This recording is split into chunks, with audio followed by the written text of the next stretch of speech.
Welcome to the Java Cafe, Java fam. Good morning, everybody. Good morning. Good morning. Okay, let's get this hat together. It's kind of crooked. All right, there we go. I don't want DL to call and say, hey, you're misrepresenting my brand, my company. But good morning, everybody. Today is Thursday, September 14th, 2023, and you are here in the Java Cafe. It is Thankful Thursday. We are going to have a conversation today. We're going to continue the conversation that we have often about decreasing the wealth gap. I am honored to have a brother, a fellow Boston While Black member, brother Jack Payton, who is coming in from Nubian Square Investment Advisors, and chat with us about the importance of making our financial education, our financial health, and building wealth and closing the wealth gap. We're aware about the $8 value of a lot of Black and brown folks. I believe it was in the state. A study was recently done, within the past few years, and there's a huge disparity between the wealth gap. We know that there are systems and structures that keep Black and brown people at bay from capitalism.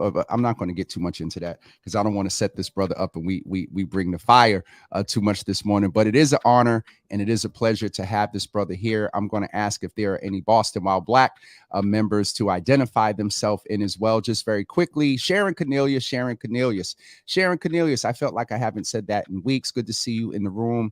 Eliza, good morning to you. Miss T, good morning. Mama Java, good morning. Nicole, good morning to you. Good to see you in the room. Pastor Marion, good morning to you as well. You all do me a favor, hit that share button as I bring Brother Jock in. You all will appreciate. He's a man of faith. And so I'm sure we'll dip into a couple of things there. But Jock, good morning, brother. Good to finally get you in the Java Cafe. And that's kind of on my end, not yours. No, it's a pleasure to be here, Jimmy. Thank you for having me. It's an honor, man. You got the show. So, man, listen. Greet the people. Say good morning. Tell us a little bit about yourself, and inclusive of how you landed in this space of financial advising and building wealth for everyone, but primarily with this focus due to inequities in wealth, landing in the space of helping folks build wealth. I'd love to hear the story, man. Absolutely. Well, first, good morning to everybody. Hope you're all having a great Thursday and that the week is going well. I guess just a little bit about me, Jock Payton. I'm from Dallas, Texas. So I'm a Texas guy, but I've been in Boston now for about 5 years. And I got into the space. So, it's a long story. I'll try to make it short, but got into the space early. In elementary school, actually, I was in this stock market challenge. It was virtual. It was a game. It was a game, right? But it was real. I ended up buying Target because that's the company I knew. That's the company that was down the street from the house. And, I saw that fake stock go up. So that kind of got me on this journey, starting in 5th grade to learn more about finance, learn more about money. And it led me to New York. So I went to play football and study finance at Fordham University in New York in the Bronx.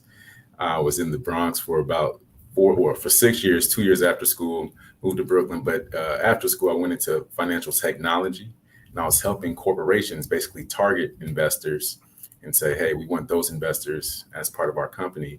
And I started thinking, well, wait a second. Once again, I want to be an investor. How do I get to that seat? How do I get to that part of the table? So I went back and got my MBA, my master's degree in business. And I went down to Philadelphia to the Wharton School for that. And man, that introduced me to a whole new world. Just thinking about finance, thinking about managing assets, managing wealth. And it landed me a position here in Boston at a firm that has since been acquired, but at this firm that was managing at the time over $500 billion of assets. And I was like, whoa. Over what? 500 billion, over 500 billion. But then the firm got acquired and it started managing $1.2 trillion of assets. So these are firms that are here in Boston. It's not the only one. There are multiple firms like that. But while I was there, I was actually living in Roxbury. I was living off of Dudley, off of Dudley and Mount Pleasant, and off of 4th Street to be exact. And man, I was walking to Dudley Station every day. You was in the middle of the hood. Hey, I was cool with I it. used to, I used to live over there on Mount Pleasant, so I know. Yeah. I mean, where I'm from, you just mind your business and and keep it pushing. So, but yeah, I was living in these two different worlds, taking the bus from Dudley to South Station every day, so I can go into the financial district, then take the bus back at night and walk back home. So, it just opened my eyes to a lot of different things, a lot of different things happening here in Boston. And I specifically moved into financial advising because I was mostly doing investments for the firm, but specifically moved into financial advising just because of some of the things you've already mentioned. Just the lack of education, the lack of access, the lack of um, just ability to build wealth with someone alongside you, someone that can advise you and not just, give you a quick short video and go about their day, but someone that will be there every step of the journey. So yes, that's the long story about how I got started, but even a short story about how I ended up in Boston and how I ended up in advising. We're glad to have you here, man. I've had the honor of being in spaces with you and just talking about the importance of just community and being together. But a big part of that and a big part of what allows us that downtime is our good financial health. Let me ask you a question. If you were to describe Black wealth or the Black dollar, shout out to Black dollar, right now in America, how would you describe it in one word? And then give us some context as to why. I gotta say, growing. I gotta say it's growing. Okay. I gotta say it's growing. And for what reason? Because now I don't move in this space. You move in this space, and so you see the trends, the data, and the numbers. It on the surface, or as someone who's on the outside, with a lot of the focus of we needing to focus on why it's important to support Black-owned businesses and things like that, I would think that you would have said something different. And so tell us why you say growing, because I think it's important for people to hear more positive information and hear about the successes and the growth that you referred to that's happening with the Black dollar. Yeah, absolutely. So growth. That's probably the better word. So I say growth because, I guess from where I'm seeing it, a lot of people are thinking about investing.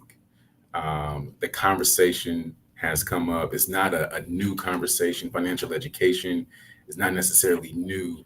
So now you're starting to see people move more so into the actual process of investing. Whether it be buying homes, and that's obviously been a tried and true method, but also now getting more into their retirement plans or getting more into even just stocks and bonds or ETFs outside of their retirement plans and just showing that interest. All the clients or most of the clients that I work with are Black, and they're calling saying like, hey, I want to get started. I want to start investing. And in my mind, that has been for a few different reasons. One, you've seen a lot of people starting to go and once again just educate themselves, whether it be formally or informally. Then you're starting to see some people with higher, and better incomes, right? I know that's not across the board. Can't speak for everybody. I personally know folks in my family that are still trying to make it to that next level. So don't get me wrong. Like I understand the width of the wealth gap and the income gap. But fortunately, we are starting to see some Black folks move into positions that are starting to earn them a little bit more money, and they're just starting to think more about how to invest that cash. We still have a good time, but a lot of folks are still starting to think about how to invest that cash going forward. So that's where I think about growth.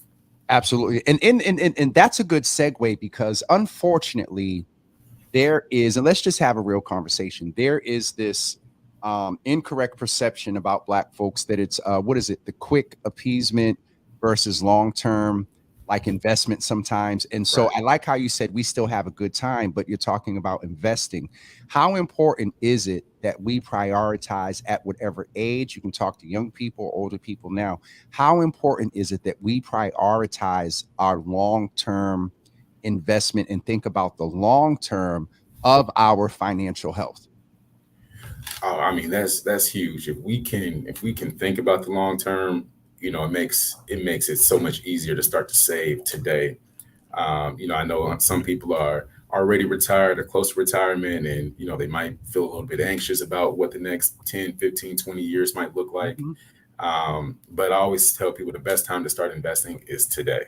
It's today. The next best time is tomorrow, right? Whenever you can just get that comfort level, because as you've probably seen before, or have others have heard, time value of money. When you start to invest today, your money can start to generate money, and then it just compounds over time and starts to snowball. So obviously, the greater amount of time that you have to invest, potentially the greater amount of capital that you'll have in the future. But then you also want to think about the types of investments. Okay. I know a lot of folks go into real estate, but thinking more about like stocks and higher risk or higher reward assets that can lead to a greater amount of long-term wealth as well. Is there, now you just said higher risk and higher rewards. So that leads me to ask the question,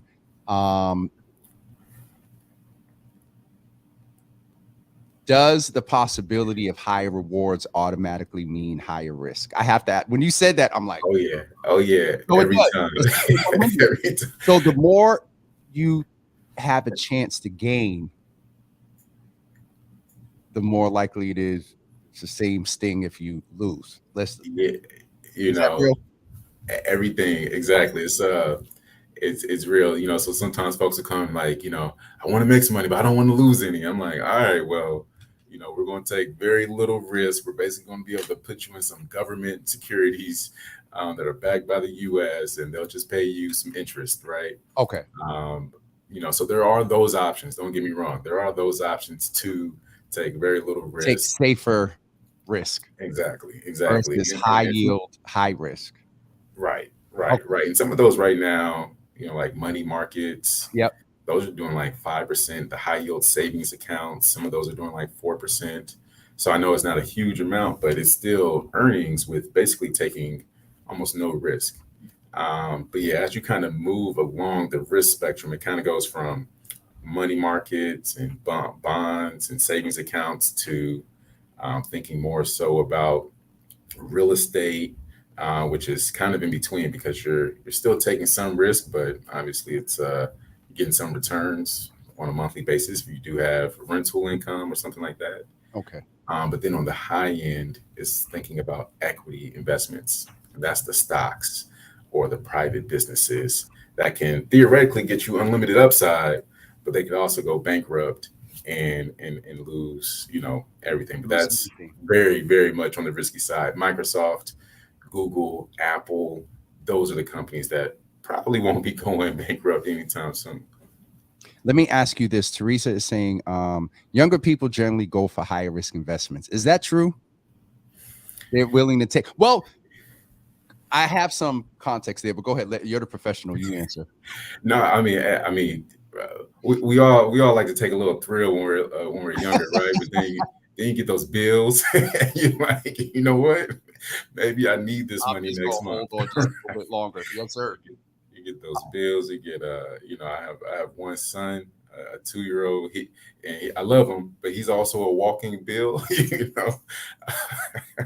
Did you say a walking bill? Not billboard. Yeah. Not a walking billboard of you and your legacy. He's a walking bill. He's a bill.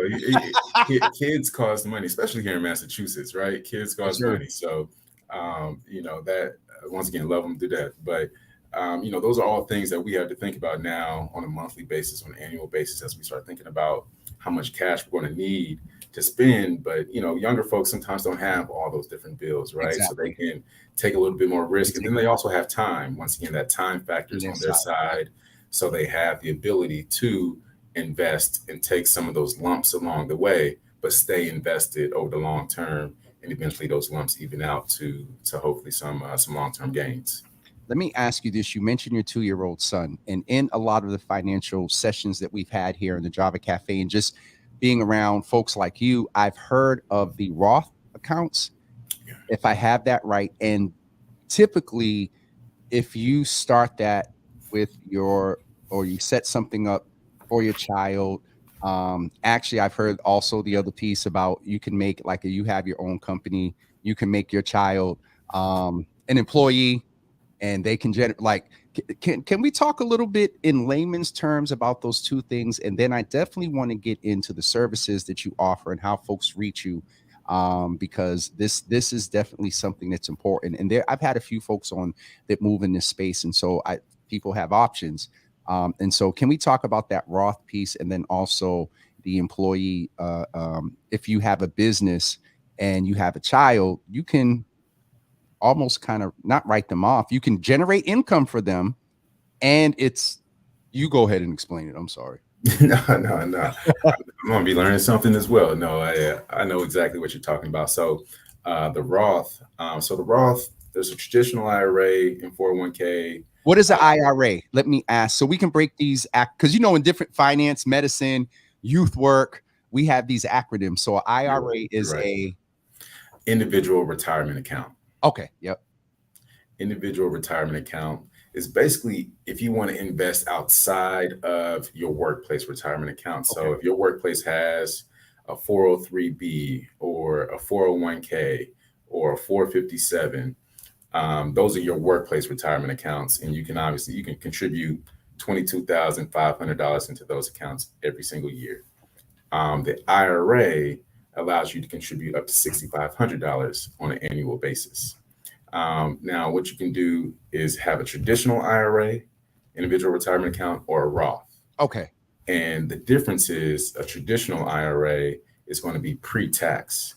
So that money is going to be basically deducted from your taxable income and invested. Okay. All right. So it's invested before taxes are taken out, and that money is going to compound tax-free in that account until it's withdrawn. Now, it can't be withdrawn until 59 and a half years old. Okay. Without other penalties being involved, early withdrawal penalties. Yep. But then when it's withdrawn, that's when the taxes are taken out. All right. So all the taxes on the gains and contributions will be taken at that point. The Roth is a little bit different because it's all after tax. So you pay all your cash, or you pay all your taxes, and then you put money into the Roth. And then it's compiling tax-free. And then when you withdraw it, it's actually coming out tax-free as well.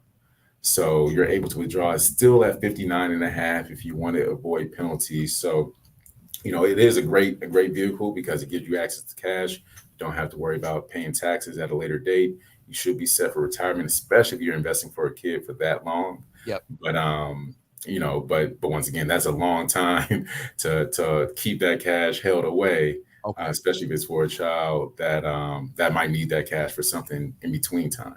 So that may not be the best. And I want to, as you were talking, I did remember one of the commercials or memes, TikTok and stuff. I'm a little weary of those, but it basically did. So I have to be honest and say it said that their retirement would be set. Basically, they would have some odd $1 million up until age 59, and they would have their retirement. And so that may not be the best when you're investing, trying to think about college, trying to, even if this is minimal and not minimal for some, but having some money saved up to buy the car after graduation. Yeah. And so this is an example of what you do. Let's talk about what is it that Nubian Square Investment Advisors offers to the community. How do folks, what does, let's say I call you and good show, brother, and I'm ready, I got $250 or let me ask this question first. Is there any amount that's too little for investing? There is never an amount that's too little to invest. Everybody can invest. There are stocks that are as low as $10 sometimes that people can get invested in. It's in my mind, it's not as much about the money as it is about the mindset. Okay. The mindset of, being willing and ready. Yes. And to commit to it, over a long period of time and continuously add to an investment. That's I think the bigger thing, because folks can have $250 and be ready and say, hey, I'm going to contribute another $50 every single check or $100 every check, versus someone that might have, and we all hear the stories sometimes about athletes, entertainers that get all that money, then they don't have the mindset to keep it. So, but to answer your question, somebody can start with any amount that they want. And to your first point, what is it that we offer? So as of right now, we have two primary offerings. One is comprehensive financial planning. And let me start by saying we're a fiduciary firm. So we're not a brokerage. We don't get paid commissions or we don't have sales quotas or Can I, anything like that. is that the difference between a fiduciary firm and a broker? When you identify that you're not, tell us why that was significant to make the difference. Because I want folks as much as possible to walk away with some nuggets. So when they're Absolutely. ready to make this next step, they have some knowledge. Absolutely. No, and thank you for asking. So the difference, and no knock on my broker, friends out there, folks that are in the brokerage business, but typically when you are under a broker, they base your salary, your income based off of commissions and sales. So if you're selling insurance, there are different commissions that you're going to receive for each type of insurance product, which is usually tied to the amount of fees that those insurance products are going to charge Mhm. the clients over time. And sometimes there's a conflict of interest because the broker might be looking to get the highest commission, but they're also supposed to be serving you For the best decision best for you. product. Exactly, right. Okay. So that's where sometimes there's a slight conflict of interest there, Mhm. and them saying, "Oh, hey, yeah, you might need this, or you might need that, or hey, let's try this, or hey, let's put you into a new product after 3 or 4 years," and they'll just keep getting those commissions. Versus a fiduciary, there are no commissions, there are no conflicts of interest. Where we get our fees are basically just providing advice and providing ongoing management of funds of assets. Okay. So first we start with I guess let me take one step back. Within the next 2 weeks, we'll be releasing our education platform because I understand some people may not want to talk directly to me, no matter how fun or cool I think I am. Some people just want to get started, right? They want to get started on their time, at their pace, and feel more comfortable with what's going on. So I will be releasing A to Z, basically all the content I talk about with people via an online class here before the end of the month. So that's one thing to keep an eye out for. I think that's going to be really helpful for a lot of people, and certainly will get them started wherever they're at in their investment journey. That can be a beginner, intermediate, or advanced level. I think there's going to be something in there that everybody can appreciate. But otherwise, financial planning. So that's um, uh, cash management, debt management, tax planning, investment planning, retirement planning, estate planning. All right. And even thinking about if you do have any gaps in your insurance, although I don't sell the insurance, I will help you identify those gaps. All right. And make referrals to all the different areas where we see necessary. So that's usually a 1 year or, hopefully a lifetime type of relationship that we can set up with folks to really just be their right hand when it comes to some of the financial decisions that they'll make in life, buying cars, buying houses, sending kids to college, whatever it may be. Then the second aspect is around the investment. So somebody's like, hey, you know what? Thank you for this investment plan, but can you help invest the funds for me? Okay. So All you right. do the work of it as well. Absolutely. Okay. Absolutely. So somebody says, hey, Jack, I want you to invest the funds. The funds don't come here. They go to our custodian. We use both Charles Schwab and Altruist as our custodian platforms. That's basically just where the money is held and the investments are made. And in that aspect, the investments are made for a long-term strategic allocation based on whatever the investment objectives are. So once again, that could be retirement, that could be a house, that could be leaving a legacy, that could be whatever it is that you want it to be. Um, but we'll just work together over time to make sure that those objectives are being reached and that those funds are being invested as you see fit.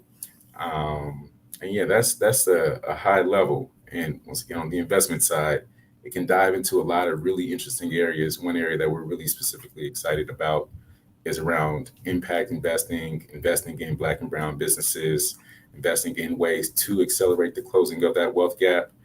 Because man, there's so many ideas that get sent to me, and I would love for people to have access to those ideas on a more consistent basis. So as we think about the growth of Nubian Squared long term, we really want it to also be a place where people can think about ways to invest in the Black community and in Black businesses. This is one. I love your website. I have a different eye. Looking at stuff like this, I'm like, okay, this is very simple and engaging and straight to the point. And so I definitely wanted folks to see a lot of what you were talking about is actually here when you talked about the difference between fiduciary versus broker. One of the other things before we get ready to wrap up and make sure we share everything that you wanted to share with community was Miss Teresa, who is an entrepreneur. She's responsible for a lot of my merch and these, shirts about the I gotta holler at Miss Teresa then. about the folded chair. Oh, She'll get you some merch, brother. She'll get you some merch. But to her piece, we often joke about her twins. They sometimes help pack and stuff. Can you talk a little bit about just sort of a simple thing of her putting her two children on as employees? We didn't get to that. I brought it up earlier, but we didn't get to that. Is that advantageous to an entrepreneur? And is it also, presumably, advantageous to the children later on? Yeah, so it can be advantageous. Obviously, you want to make sure your kids are actually working and in a position that has a title. Right? I got 500 some odd keychains here that they help pack and stuff. So yeah, I know. Yeah, they should have a title and be a true employee. But yeah, once those two boxes are checked, then yeah, obviously giving a payment from an employer to an employee is a tax deduction. At the end of it does cost money, but it's also going to lower the taxable income for that business. And then as far as it going to a child, they're going to be able to receive the standard deduction of up to about $13,000, 12.5 or something like that, right? Yeah, exactly. Yep. And so they won't have to pay any taxes up to that amount. So kind of a benefit both ways. It also allows them to have some extra cash that they'll have available before they're 59. Yeah. So I think that's a great way to think about it. But once again, just want to make sure all the T's are crossed and I's are dotted before the IRS comes and then y'all come looking at me like, hey, Jock told me I could do this. Wait a second. That's with that question. Are you also coupled with? Are you all automatically accountants or no? As financial advisors? So I just want a lot of the financial planning does overlap with, once again, taxes, insurance, and estate planning. Okay. So we have go-tos on each one of those fronts, whether it be a CPA, whether it be an insurance broker, whether it be attorneys that we connect folks with. If there are areas of the financial plan where we're like, hey, you know what?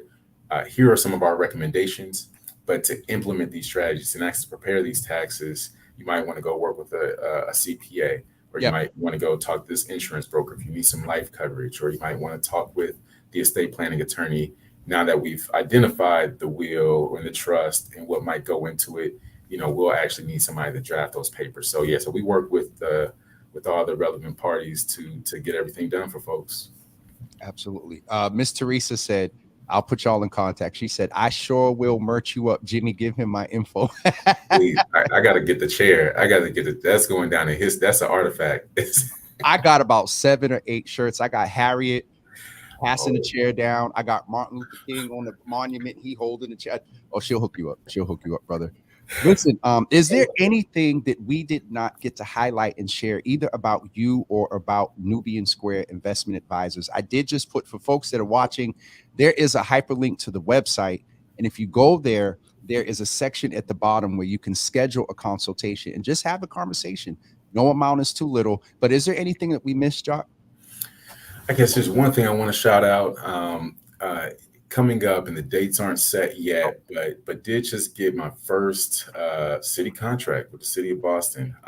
Excited about that. Hold on. We got to use the sound effects every once in a while. So somebody said it couldn't be done, but man, we got it. We got it done. So I'm happy to say that we'll host a 3-part wealth building series at the Roxbury branch. Hold on. We got to make sure we capture this right. Is this an official announcement? Have you shared this publicly anywhere else? I have not. Hold on. So go ahead and make it official, bro. All right, let's make this official. Glad to announce that Nubian Square Investment Advisors will host a 3-part wealth building series at the Roxbury branch of the Boston Public Library This series is going to cover everything from cash flow management, debt management, to investment strategies and insurance, to passing down wealth to the next generation. Hope everybody can make it. The dates are TBD. It's going to be late October to early November, but we'll be sure to get that out. It will be on Saturday mornings and into the afternoon. So hopefully everyone can make it. But that's the big announcement. Listen, and that's perfect timing, right before the holidays, where a lot of us. Yeah, we clocking out. We clocking out. We go into date. No, we go into debt rather, trying to appease our children, where all they're going to do is play with the boxes anyway. Yeah. So that's perfect timing to talk about what you were getting ready to spend on these children for one day. And not to say the parents aren't doing this all year long. I'm not trying to cast judgment, but we're going to keep it 100. We know that parents tend to go into debt, credit card debt, other debt, missing rent, things like that.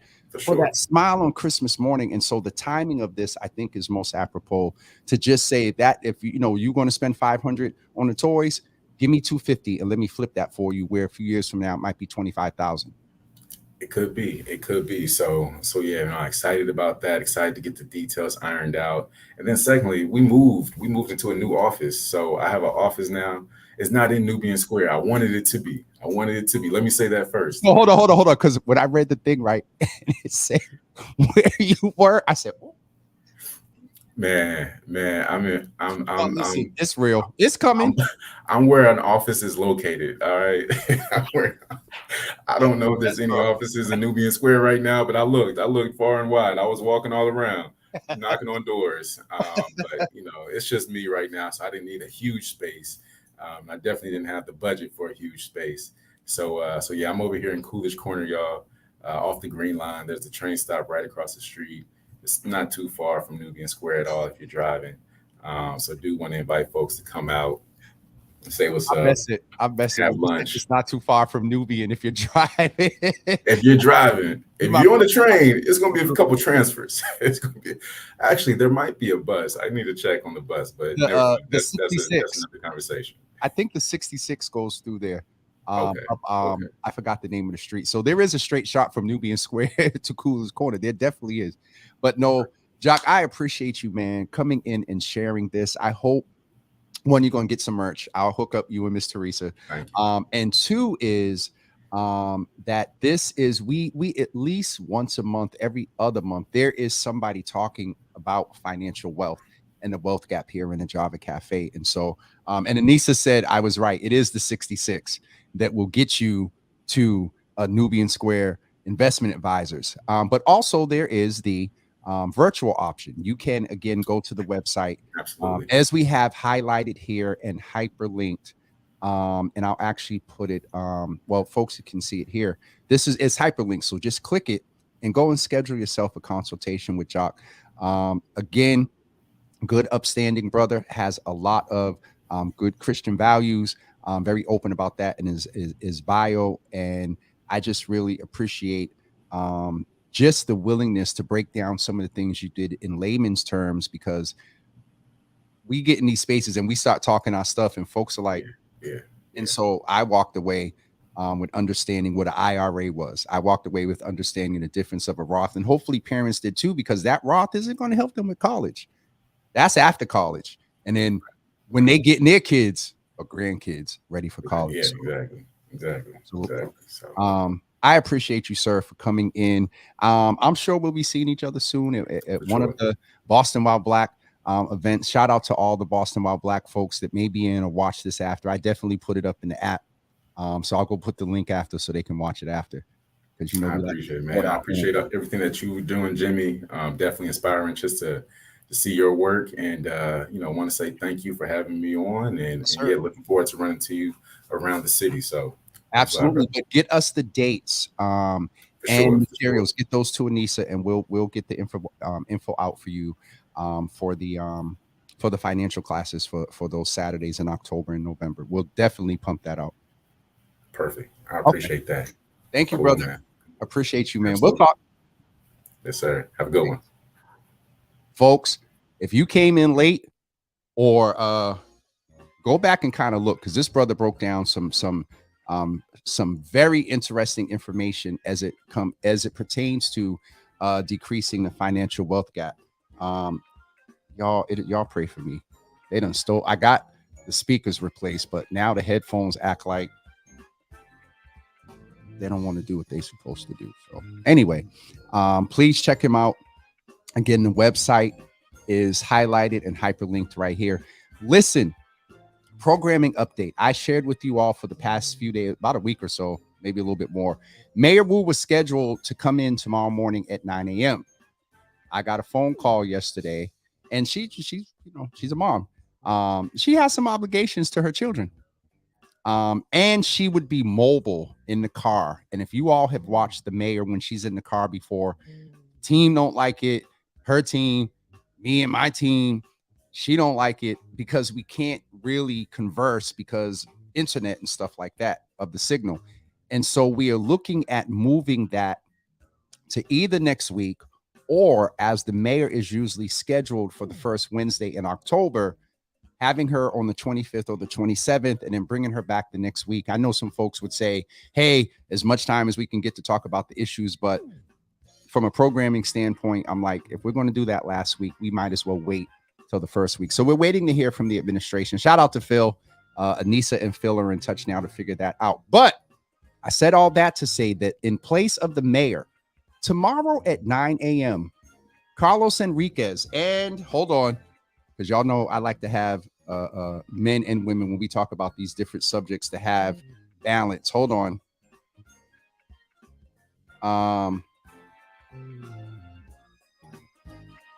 Okay. All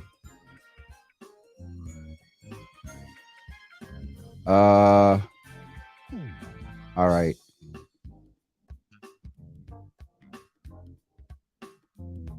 So we don't have an exact person as of yet, but tomorrow at 9 o'clock, there will be a Boston Poly show. That election, the results thereof, let's just keep it 100.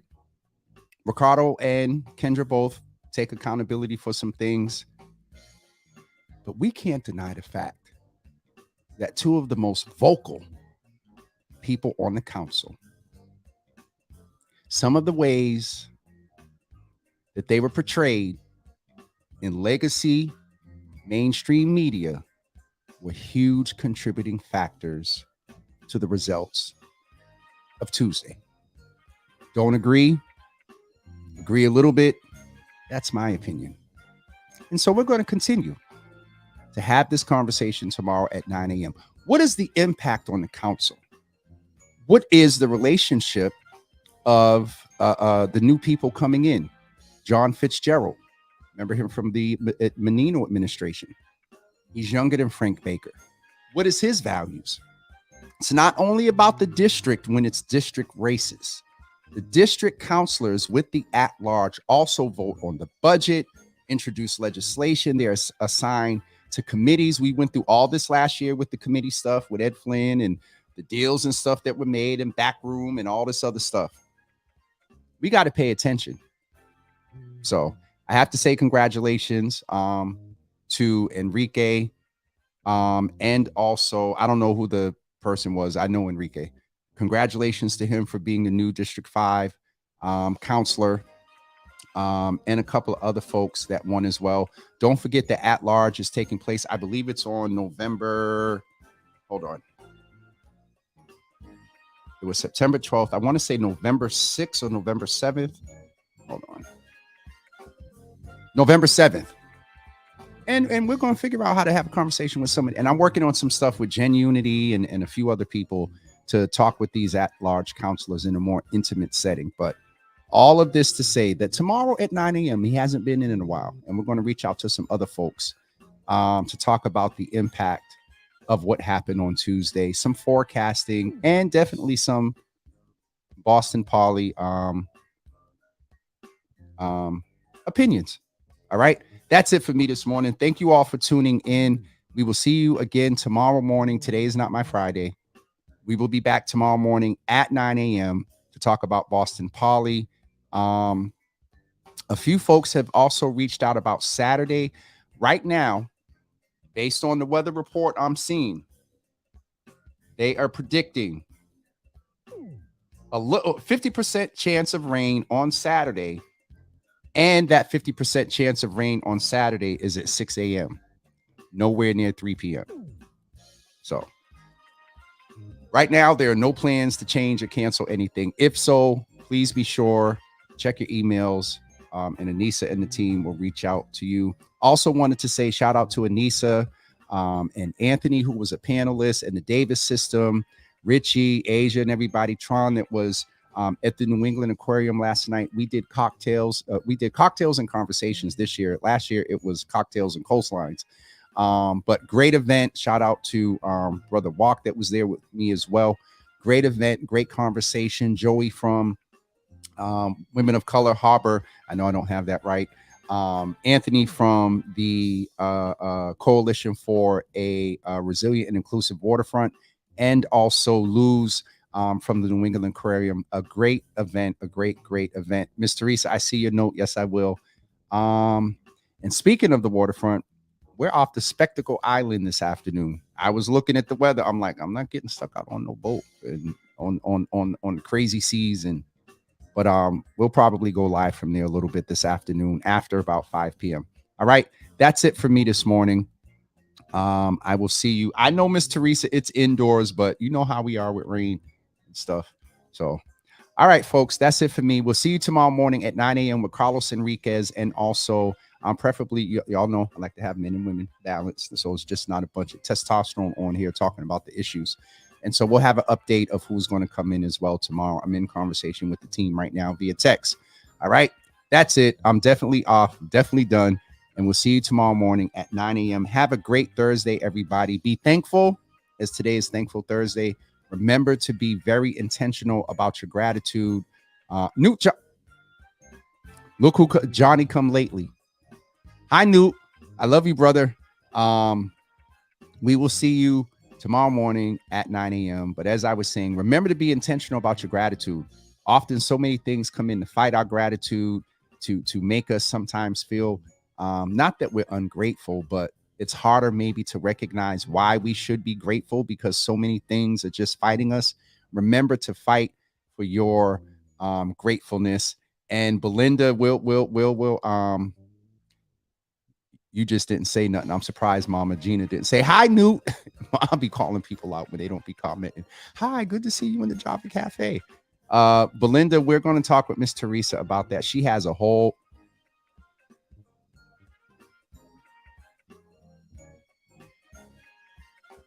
I'm not wearing. I showed them that scuba suit, a couple of folks, and nope, I'm all set. All right, Asia.